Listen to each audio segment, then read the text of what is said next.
تو اس میں جو ذرائع کا کہنا ہے کہ شہباز شریف بیسیکلی 2017 کا جو انکوائری کمیشن ہے ایکٹ ہے اس کے تحت ایک کمیشن بنانے کی آفر کر سکتے ہیں. اگر ایسا ہو گیا تو اس کمیشن پہ کو پھر جو چیف جسٹس اس پہ تشکیل دیں گے اس پہ کون سے ججز اس میں شامل ہوں گے، یہ ناظرین بہت ہی ایک امپورٹنٹ چیز ہوگی کہ اس میں کون سے ایسے ججز ہوں گے جو اس کمیشن کا حصہ بنیں گے. آیا کہ اس میں سپریم کورٹ کے وہ سرونگ ججز کو لیا جائے گا یا کسی ایک جج کی سربراہی میں کمیشن بنایا جائے گا یا پھر اس میں جو ریٹائرڈ ججز ہیں ان میں سے لیا جاتا ہے. بہرحال یہ ایک آپشن ہے. یہ جو ذرائع بتا رہے ہیں کہ آج گورنمنٹ کی جانب سے جو چیف جسٹس آف پاکستان کو دیا جائے گا، اگر ایسا ہو جاتا ہے تو ظاہری بات ہے یہ ایک اس پہ جو رپورٹ پھر جوڈیشل کمیشن کی آئے گی وہ بہت امپورٹنٹ ہوگی. وہ اس پر چونکہ ISI پر 6 ججز کے جو ہیں الزامات ہیں، بہت سنجیدہ نوعیت کے الزامات ہیں، تو اس پر پھر جو رپورٹ ہوگی اس پر سارا دار و مدار ہوگا. ناظرین آپ کے ساتھ پھر شیئر کرتے ہیں کہ یہ اب جو ہے شاید اسی وجہ سے جو ججز کا فل کورٹ اجلاس تھا وہ کل مکمل نہیں ہو سکا. اس کی انہوں نے کوئی اعلامیہ جاری نہیں کیا، حالانکہ اس میں ججز کا طے پایا کہ کوئی ہمیں انسٹیٹیوشنل رسپانس دینا چاہیے. تو شہباز شریف کی ملاقات کے بعد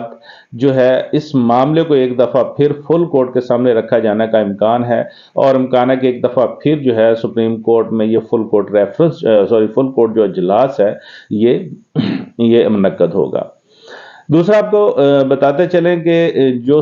اسلام آباد ہائی کورٹ کے جو 6 ججز ہیں جنہوں نے یہ لیٹر لکھا ہے،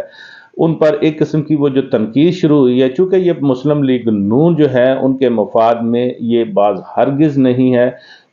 کہ جو انہوں نے لیٹر لکھا ہے، کیونکہ بیسیکلی اس لیٹر سے جو تاثر جا رہا ہے کہ PTI جو ہے اس کو اس کے حق میں جا رہا ہے یا اس کو اس میں ریلیف جو ہے وہ مل سکتا ہے. آپ کو بتائیں کہ ان ججز میں جو امپورٹنٹ ججز ہیں جن میں جسٹس بابر ستار ہیں. بیسیکلی بابر ستار وہ جج ہیں، ان کے ساتھ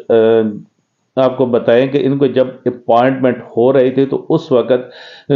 جب پارلیمانی کمیٹی میں ان کا اپوائنٹمنٹ کا معاملہ آیا تو PTI کی جانب سے ان کے نام پر اعتراض کیا گیا اور ان کی مخالفت کی گئی.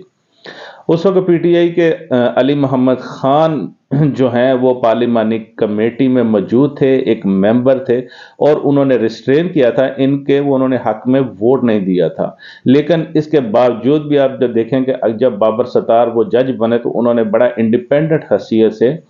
انہوں نے یہ سارا اپنا جوڈیشل ورک کیا اور انہوں نے فیصلے جو سنائے. اس کے بعد جسٹس طارق محمود جہانگیری ہیں. جسٹس طارق محمود جہانگیری وہ ایڈوکیٹ جنرل رہ چکے ہیں. تو آپ کو بتائیں کہ طارق محمود جہانگیری خود PTI کے ساتھ ان کا کوئی تعلق کبھی رہا نہیں، بنا نہیں، کیونکہ وہ بیسیکلی پیپلز پارٹی کے وہ ایک سپورٹر رہے ہیں یا ان کے ساتھ ان کا تعلقات رہے ہیں. تو جب یہ PTI کی گورنمنٹ آئی تو طارق محمود جہانگیری کو ایڈوکیٹ جنرل کے عہدے سے وہ انہوں نے ہٹا کر وہ انہوں نے اس وقت اپنا ایڈوکیٹ جنرل تعینات کر لیا تھا. یہ ایک قسم کا ان کے ساتھ وہ PTI کا وہ کوئی ریلیشن نہیں بنتا. تیسرا وہ جسٹس اعجاز الاسحاق ہیں. وہ اعجاز الاسحاق بیسیکلی آپ کو بتاتے چلیں کہ وہ جسٹس سردار طارق مسعود جو ہیں سپریم کورٹ کے جج، ان کے بھتیجے ہیں. جسٹس طارق مسعود جو ہیں وہ چونکہ وہ جسٹس طارق مسعود ان کو بھی ان سے شاید کو PTI کو ریلیف نہیں مل سکا تھا. تو PTI کے جس طرح قاضی فائز عیسیٰ اور جسٹس عامر فاروق جو ہیں اسلام آباد ہائی کورٹ ان پر وہ بڑے تحفظات ہیں، اس طرح ان کے ان جسٹس طارق مسعود پر بھی بڑے تحفظات رہے ہیں. چونکہ وہ ریٹائرڈ ہو چکے ہیں اس لیے ان جج صاحب کا بھی PTI کے ساتھ شاید کوئی تعلق کبھی نہ بنتا ہو. تو کہنے کی بات یہ ہے کہ اسی طرح جسٹس جیسے یہ ان ججز جو ہیں وہ ججز جب پوائنٹ ہوتے ہیں تو وہ انڈیپینڈنٹ حیثیت سے اپنا ورک کرتے ہیں، جس طرح ججز انڈیپینڈنٹ حیثیت سے اپنا ورک جاری رکھے ہوئے ہیں۔ انہی ججز سے آپ کو بتاتے چلیں کہ مسلم لیگ نون کے جو لوگ ہیں ان کو ریلیف مل چکا ہے، جیسے مریم نواز کو ایون فیلڈ کا جو ان کا کیس تھا وہاں ان کو ریلیف مل چکا ہے، تو انہی ججز میں سے وہ لوگ شامل تھے۔ اب چونکہ مسلم لیگ نون کی جانب سے کچھ لوگوں نے آوازیں اٹھانا شروع کی ہیں اور ان پر اعتراضات عائد کرنا شروع کیے ہیں، تو شاید کوئی درست نہیں ہوگا، کیونکہ ان ججز کا کبھی کوئی پی ٹی اے کے ساتھ ایسا تعلق رہا نہیں، بلکہ ان کے ساتھ تو ہمیشہ شاید کچھ ججز کا وہ ان کو مخالفت ہی کی تھی۔ آپ کے ساتھ دوسری بات شیئر کرتے چلیں کہ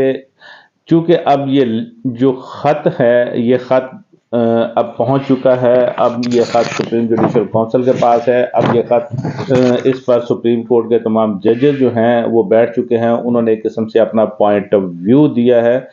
تو اس پہ آج لگتا ہے کہ پرائم منسٹر کی ملاقات کے بعد یہ معاملہ دوبارہ شاید فل کورٹ میں جائے گا اور